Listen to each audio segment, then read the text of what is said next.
Well, we're back here for another Bible study in the book of Revelations, and we're moving on in Revelations 2.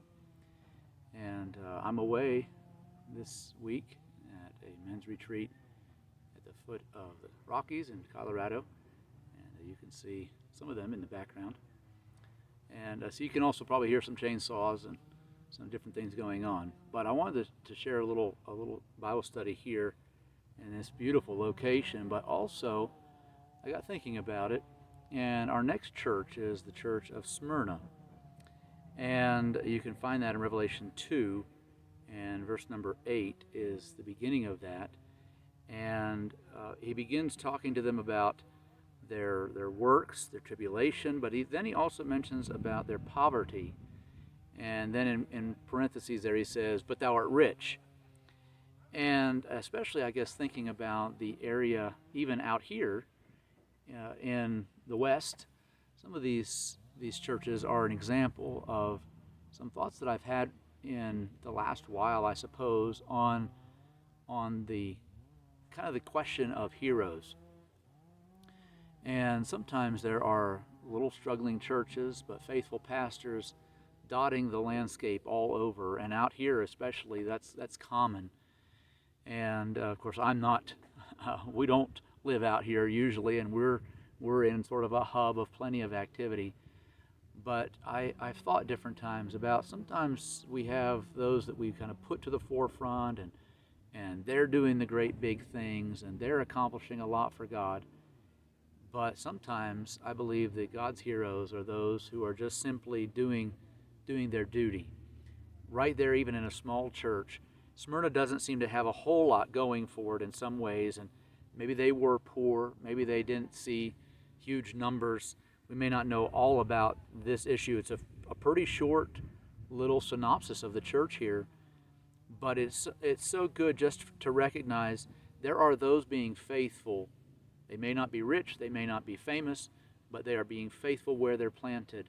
And I believe that was the case of the church at Smyrna here. Notice that there are several things. They may even be going through tribulation, it seems like. But it says about, "I know your works." And it mentions tribulation and poverty, the rough times that they're going through. But he also says that I know how there are some things going on here. And, I know when there are those around you that are not being faithful. And you may recognize that. You may see that some of this is there's false teaching, or there are those who are really not truly Christians. He mentions about those in verse 9. They say they're Jews, but are not, but are of the synagogue of Satan. And so this church is struggling in numbers of ways, perhaps, but they were still trying.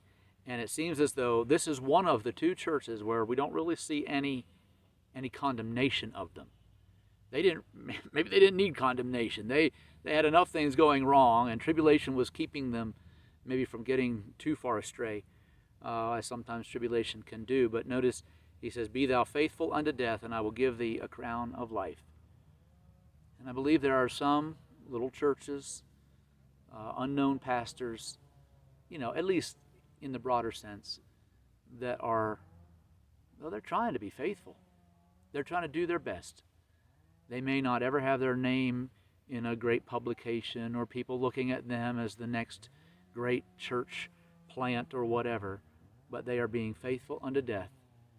And he says, Jesus himself says, "I will give thee a crown of life."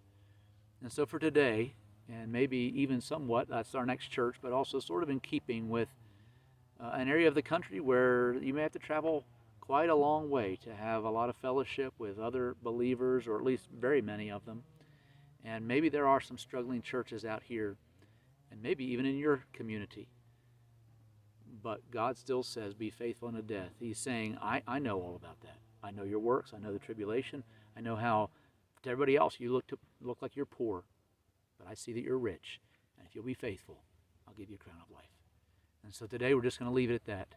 But what a wonderful reminder. All our duty is, I'm not minimizing fruitfulness, but I am emphasizing today a faithful labor for the Lord does not go unnoticed.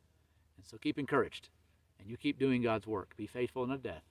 And one day, even though I may not see each one of you even, and maybe I don't necessarily even appreciate your ministry like I ought to because I don't know about it, but he does. And so stay faithful.